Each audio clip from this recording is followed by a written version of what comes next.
ஆர்யா, சரத்குமார், மஞ்சு வாரியர், கௌதம் கார்த்திக் மற்றும் பலர் நடித்த எஃப்ஐஆர் மூவி டைரக்டர் மனோ ஆனந்த் அவர்கள் ரைட்டிங் அண்ட் டைரக்ஷனில் உருவான மிஸ்டர் எக்ஸ் மூவி ரிவ்யூ தாங்க பார்க்க போகிறோம். இந்த மூவியோட ரன் டைம் பார்த்தீங்கன்னா 2 hours and 33 minutes.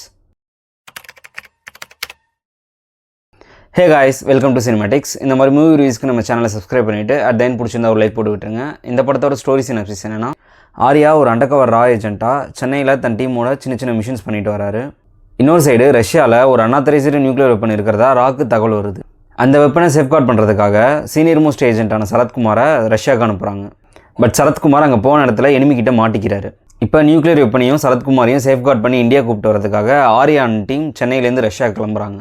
இதுக்கப்புறம் ரஷ்யா போன ஆர்யான் டீம் சக்ஸஸ்ஃபுல்லாக அந்த மிஷனை கம்ப்ளீட் பண்ணாங்களா இல்லையா, அவங்க ஃபேஸ் பண்ண நேஷனல் அண்ட் இன்டர்நேஷனல் பாலிடிக்ஸ்லாம் என்னென்ன அப்படின்றதாங்க இந்த மிஸ்டர் எக்ஸ். ஃபர்ஸ்ட் இந்த படத்தோட ப்ளஸ் பாயிண்ட்டை பார்த்துருவோம். படம் ஆரம்பித்து கொஞ்ச நேரத்துக்குலாம் ஆரம்பிக்கிற பரபரப்பு டில் எண்ட் வரையும் கொண்டு போயிருப்பாங்க. படம் ஃபுல்லாக ஓடிக்கிட்டே தான் இருப்பாங்க. பலவித layers and twist and turns படத்தில் இருக்குது. ட்விஸ்ட்லாம் ஓரளவுக்கு டீசெண்டாகவே ரிவீல் பண்ணியிருப்பாங்க. தென் ஃபர்ஸ்ட் ஹாஃப்லாம் கொஞ்சம் சுவாரஸ்யமாகவே கொண்டு போயிருந்தாங்க. டெக்னிக்கலி செம்ம சவுண்ட் குட்டான படம், எஸ்பெஷலி சினிமோட்டோகிராஃபி. கிளைமேக்ஸில் மோகோபோட் கேமராலாம் யூஸ் பண்ணி ஃபைட் சீக்வன்ஸை சூப்பராகவே கேப்சர் பண்ணியிருந்தார். இது ஒரு ஸ்பை த்ரில்லர்ன்றதுனால ஸ்டன்ட் ஷில்வா செமையாகவே ஹார்ட் ஒர்க் போட்டிருக்காரு இந்த படத்தில்.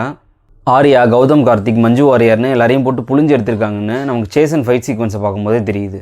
தென் சின்ன விஷயங்கள்லாம் டீடைல் பண்ணியிருப்பார். அதெல்லாம் நம்ம ஃப்ரேமை கொஞ்சம் நோட் பண்ணி பார்த்தோன்னாலே தெரியும். பட் பெரிய விஷயங்களெல்லாம் கோட்டை விட்டார். அதெல்லாம் என்னென்னு சொல்கிறேன். தென் இந்த படத்தோட பிரச்சனைன்னு பார்த்தீங்கன்னா, ஆல்ரெடி காலங்காலமாக பார்த்த அதே ஸ்பை த்ரில்லர் டெம்ப்ளேட்டில் தான் இந்த கதையும் எடுத்து வச்சுருக்காங்க. ட்விஸ்ட்டிலே ஒரு சில ட்விஸ்ட்டை தவிர மற்றதெல்லாம் ரொம்ப ப்ரெடிக்டிவாக தாங்க இருந்துச்சு. இன்னும் சொல்ல போனால் பசங்க படத்தில் வர மாதிரி ஜீவா இப்போ கையை முறுக்குவான் பாறேன், ஜீவா இப்போ ஓங்கி குத்துவான் பாறேன் அப்படின்ற அளவுக்கு தாங்க ஸ்க்ரீன் பிளே அமைஞ்சிருக்கு. ஒரு பரபரப்புலேயே வச்சுருந்தாங்களே தவிர அதை சுவாரஸ்யமாக கொடுக்க இவங்க மிஸ் பண்ணிட்டாங்கன்னு தான் சொல்லணும். தென் படத்தில் ஏகப்பட்ட லாஜிக்கல் ஓட்டைகள், அதை பற்றிலாம் பேசலான்னா ஒரு 4 நாள் உட்காந்து பேசலாங்க. அந்தளவுக்கு இருக்குங்க லாஜிக்கல் மிஸ்டேக்ஸ். ட்விஸ்ட்டுக்காகவே நிறைய விஷயங்கள் மாற்றி எழுதியிருக்காங்க. அதெல்லாம் கொஞ்சம் கூட கன்வின்சிங்காகவே இல்லை. தென் ஃபைட் சீன்லையுமே இப்படி குனிஞ்சு புல்லட்லேருந்து தப்பிக்கிறது, ஒருத்தன் சுட்டுட்டு இருக்கும்போது அவனுக்கு நேராக நின்று அவனே சுடுறதுன்னு இந்த மாதிரி சில விஷயங்களை தவிர்த்திருக்கலாம். கிளைமேக்ஸ் கொஞ்சம் எக்ஸ்டெண்டடாக தான் ஃபீல் ஆச்சு. அதையும் ஓப்பனிங்கில் வர சாங்கையும் கொஞ்சம் தூக்கியிருக்கலாம். ஹீரோ மூமெண்ட்ஸ்லாம் நிறையவே இருந்துச்சு படத்தில். ஸ்லோமோவில் பிஜிஎம் போட்டு நடக்கிறது, கூட்டத்துக்கு நடுவில் நின்று எல்லாரையும் சுடுறதுன்னு இந்த மாதிரி சில காட்சிகள்லாம் தேவையில்லாத ஆணையாக தான் தெரிஞ்சுது. ஆக்டர் பர்ஃபார்மன்ஸ் பார்க்கும்போது ஆர்யா ஆஸ் யூஷுவல் 6 பேக் வயிறு, கட்டுமஸ்தான உடல்னு ஜிம்பாய் மாதிரி எல்லாரையும் பறக்க விடுறாரு.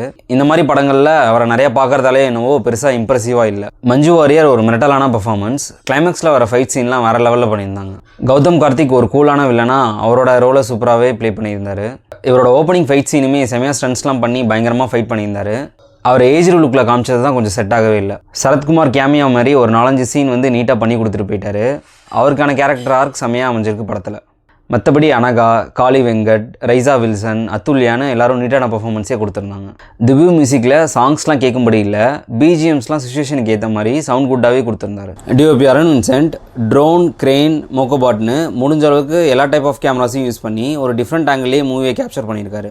சினிமோட்டோகிராஃபி இந்த படத்தோட மிகப்பெரிய பக்கபலமாக அமைஞ்சிருக்கு. விஎஃப்எக்ஸ் பொறுத்தவரையும் பாம் பிளாஸ்ட்டு, புல்லட் ஃபயரிங் சீன்னு முடிஞ்ச அளவுக்கு டீசெண்டாகவே கொடுத்துருந்தாங்க. இந்த படத்தோட பாசிட்டிவ்ஸ்ன்னு பார்த்தீங்கன்னா சினிமோட்டோகிராஃபி, ஸ்டன்ட்ஸு, பரபரப்பான ஸ்க்ரீன் பிளே, தென் விஎஃப்எக்ஸ் இதெல்லாம் தாங்க. தென் இந்த படத்தோட நெகட்டிவ்ஸ்ன்னு பார்த்தீங்கன்னா அதே ஸ்பை த்ரில்லர் டெம்ப்ளேட்டோட ஸ்டோரி, எக்கச்சக்க லாஜிக்கல் ஓட்டைகள், கன்வின்ஸ் பண்ணாத ட்விஸ்ட்டு, சினிமா லிபர்ட்டி இதெல்லாம் தாங்க. ஓவராலாக சேம் ஸ்பை த்ரில்லர் டெம்ப்ளேட், விறுவிறுப்பான ஸ்க்ரீன் பிளே அண்ட் ஸ்டன்ட்ஸோட லாஜிக்கல் பெருசாக யோசிக்க மாட்டேன்னு சொன்னீங்கன்னா ட்ரை பண்ணி பாருங்கள். So if you are interested, go and watch the typical Mr. X. Cinematics rating for this movie is 5.5 out of 10. Thank you guys.